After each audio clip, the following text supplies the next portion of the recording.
Japanese ভাষায় কিভাবে বিভিন্ন যানবাহনের নাম বলতে হয়? প্রথমে আমাদের জানা প্রয়োজন যে যানবাহনকে জাপানিজ ভাষায় কি বলা হয়। যানবাহনকে জাপানিজ ভাষায় বলা হয় নরিমোনো। নরিমাস মানে ওঠা। কোনো যানবাহনে ওঠাকে জাপানিজ ভাষায় বলা হয় নরিমাস। আর নরিমোনো মানে হচ্ছে যানবাহন। প্রথমে খুরুমা।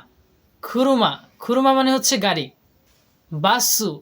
বাসু মানে হচ্ছে বাস। জিতেনশা। জিতেনশা মানে হচ্ছে বাইসাইকেল।